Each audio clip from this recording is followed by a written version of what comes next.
Banyumas adalah salah satu kabupaten yang berada di Provinsi Jawa Tengah, beribu kota di Purwokerto. Meskipun mayoritas masyarakat di Kabupaten Banyumas beragama Islam, namun kawasan ini juga terbuka dengan keberagaman. Salah satu bukti keterbukaan Kabupaten Banyumas akan keberagaman yakni adanya Gua Maria Kaliori yang merupakan tempat ziarah dan rumah doa bagi umat Katolik terbesar di Indonesia.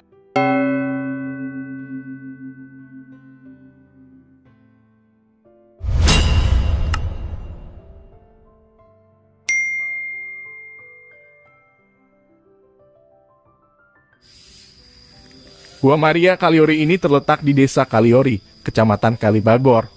Berlokasi sekitar 20 km dari kota Purwokerto. Gua ini dibangun di atas bukit kecil yang sebelumnya tandus, kemudian diubah menjadi bukit yang hijau dan segar dengan pemandangan alam yang indah. Gua Maria ini memiliki fasilitas yang cukup lengkap sebagai tempat ziarah umat Kristiani terlengkap di Indonesia. Dengan luas mencapai 5,6 hektar. Gua Maria Kaliori dinobatkan sebagai Gua Maria terbesar dan terlengkap di Indonesia, sehingga memiliki daya tarik wisata religi yang kuat, khususnya bagi umat Katolik. Peziarah yang datang berasal dari berbagai kota besar di Pulau Jawa, seperti Jakarta, Bandung, Surabaya, Semarang, dan juga kota-kota kecil lainnya. Rumusan visi Gua Maria Kaliori disempurnakan menjadi kompleks peziarah Gua Maria Kaliori sebagai tempat berdevosi atau tempat berdoa kepada Bunda Maria dan pengembangan spiritualitas Kristiani dalam mewujudkan kerajaan Allah yang berwawasan lingkungan dan sosial masyarakat.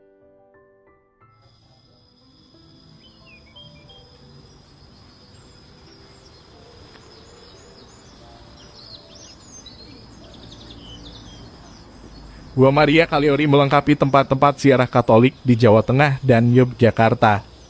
Keberadaannya dirintis oleh tokoh Keuskupan Purwokerto. Mereka tergerak untuk lebih menghadirkan sosok Bunda Maria bagi umat Katolik. Gua Maria yang berada di wilayah Keuskupan Purwokerto ini pertama kali dibangun pada 15 Agustus 1988, yang ditandai dengan peletakan batu pertama oleh Uskup Purwokerto, Mgr PS Harjo Sumarto MSc.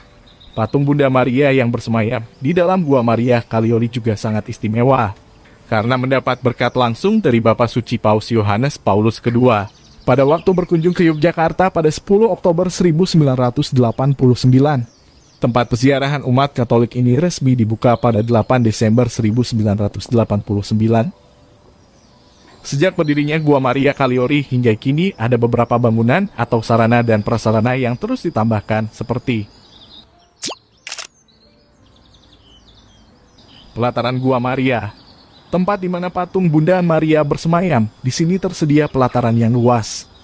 Para peziarah bisa dengan leluasa berdoa dengan duduk bersimpuh. Suasana hening dan sepi sangat mendukung kekhusyukan doa. Sejumlah pohon berbatang sangat besar dan rindang terlihat menaungi area pelataran gua, membuat pengunjung betah duduk berlama-lama.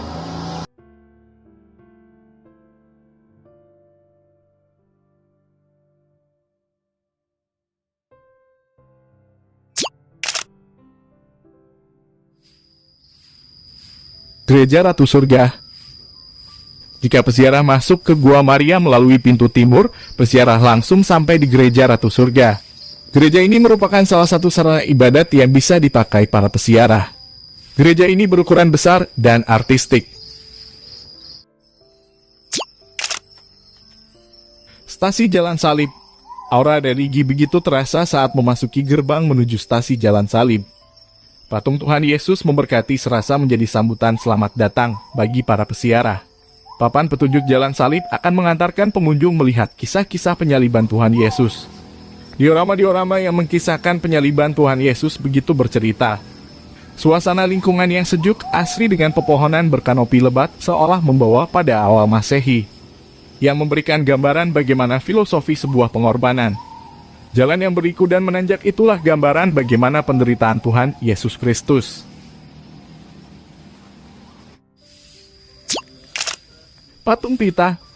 Beberapa langkah dari area parkir, dekat toko souvenir terdapat area terbuka yang menarik di mana terdapat replika patung Pita. 3 buah bangku beton yang disediakan bagi para peziarah diletakkan di pelataran patung, dengan sebuah kotak lilin di sebelah kanannya. Patung yang menggambarkan tubuh Tuhan Yesus di pelukan Bunda Maria setelah penyaliban. Patung pita itu sendiri menceritakan kepada kita tentang derita Bunda Maria ketika menerima putranya Yesus Kristus saat meninggal dan diturunkan dari kayu salib. Patung pita ini memiliki nilai sejarah karena diberkati oleh MBR Leopoldo Girelli, yaitu seorang dubes Vatikan di Indonesia pada 21 September 2008.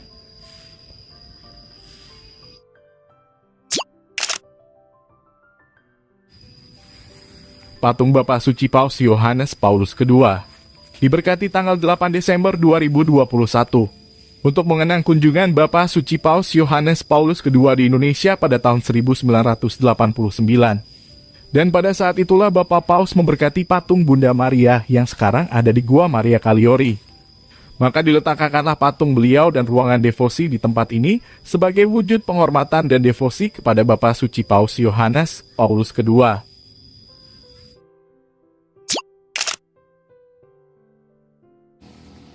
Ruang Sakramen Maha Kudus merupakan sarana doa yang terbaru, diresmikan dan diberkati pada tanggal 8 Desember 2021, yang di dalamnya diletakkan Sakramen Maha Kudus untuk adorasi abadi.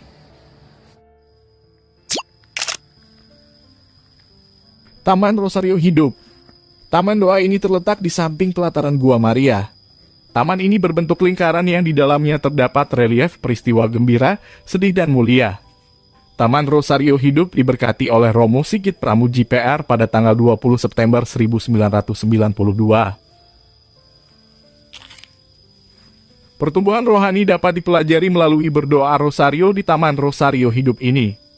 Karena dengan berdoa rosario hidup rohani kita dapat berkembang. Ada syarat yang tidak boleh dilupakan untuk bertumbuhnya hidup rohani, yaitu kerendahan hati.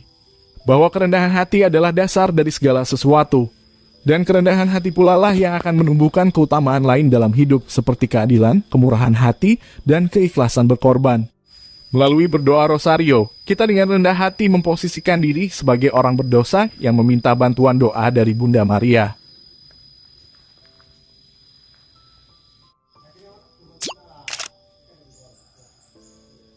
Tujuh pancuran air. Seperti kebiasaan pada tempat ziarah lainnya, Gua Maria Caliori juga mempunyai sumber mata air suci.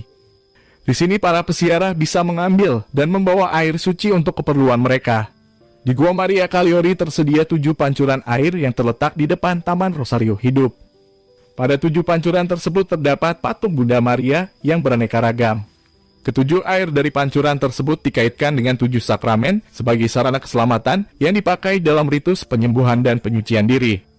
Agar peziarah yang hadir lebih pantas untuk hadir di hadapan Tuhan melalui Bunda Maria.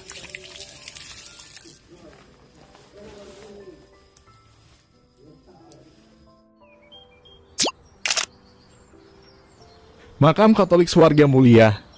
Makam dengan berbagai bentuk yang menarik karena di sana terpasang juga patung malaikat-malaikat. Selain nama yang meninggal juga tercantum nama keluarga yang ditinggalkan serta beberapa kalimat diambil dari Alkitab tertulis juga di sana.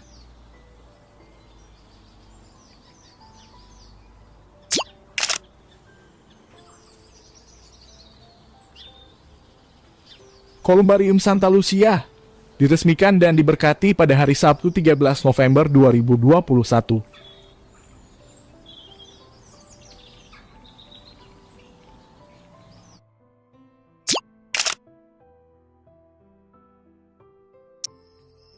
Rumah retret Maria Immaculata disebut juga dengan Wisma Omi. Retret merupakan pembinaan dari segi rohani yang mengajak individu untuk menyadari kehadiran Tuhan dalam hidup sehari-hari. Kita diajak untuk memahami makna hidup yang umumnya sulit ditemukan dalam hidup sehari-hari. Rumah retret Maria Immaculata Caliori yang didirikan oleh para pastor Omi tersebut merupakan rumah retret yang ditujukan bagi semua umat Katolik. Hening, asri, sejuk, serta jauh dari kebisingan kota. Rumah retret Maria Immaculata berkapasitas hingga 150 orang.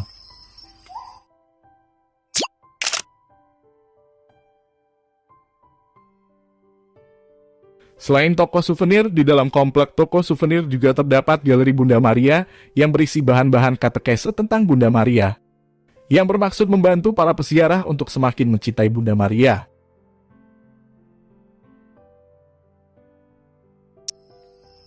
Dalam doa Bapa kami disebutkan, datanglah kerajaanmu, jadilah kehendakmu di bumi seperti di surga, yaitu kerajaan cinta kasih.